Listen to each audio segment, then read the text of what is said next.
ఏంటక్క ప్రతి కర్రీ చేయడానికి ఈ గిన్నెనే వాడుతున్నారు మీరు అని ఒక డౌట్ రావచ్చు మీకు.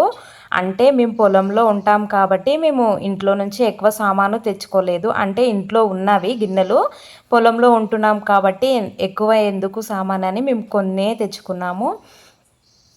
అంటే పెద్దలు అన్నారు కదా, ఉన్న దాంట్లోనే సర్దుకుపోవాలి, ఉన్న దాంట్లోనే సంతోషంగా గడపాలని. అట్లాగే మేము కూడా ఉన్న దాంట్లోనే సర్దుకుపోతూ ఉన్న దాంట్లోనే సంతోషంగా ఉంటున్నామండి. అంటే మేము ఇంటికి వెళ్తాము అప్పుడప్పుడు, కాకపోతే ఎక్కువ సామాన్ ఎందుకు అని మేము తెచ్చుకోలేదు.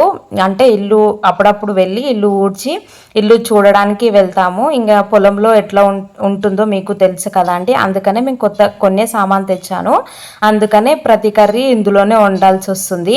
అంటే మేము పొలంలో ఎందుకుంటున్నామంటే రీసెంట్గా మా నాన్న చనిపోయారు కాబట్టి మేము పొలంలో ఉండాల్సి వస్తుంది. అందుకే ఇప్పుడిప్పుడే అర్థమవుతుందండి. అంటే ఉన్న దాంట్లోనే సర్దుకపోతూ హ్యాపీగా గడపాలి లైఫ్నని ఇప్పుడిప్పుడే అర్థమవుతుందండి.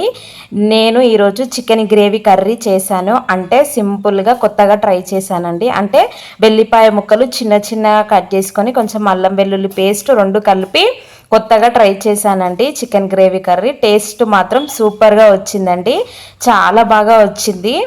మీరు కూడా ఒకసారి ట్రై చేసి చూడండి. నాకైతే చాలా బాగా నచ్చిందండి ఇది చికెన్ గ్రేవీ కర్రీ. చూడండి ఎంత బాగా వచ్చిందో.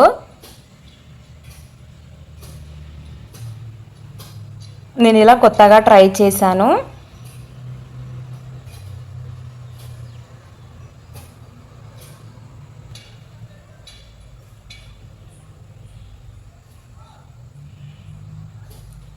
అంతేనండి, చికెన్ గ్రేవీ కర్రీ రెడీ అయ్యింది.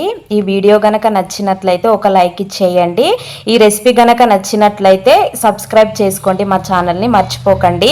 మీకు ఇంకా ఏం రెసిపీస్ కావాలో ఒక కామెంట్ రూపంలో పెడితే నేను చేసి మీకు వీడియో రూపంలో చూపిస్తానండి. Thanks for watching.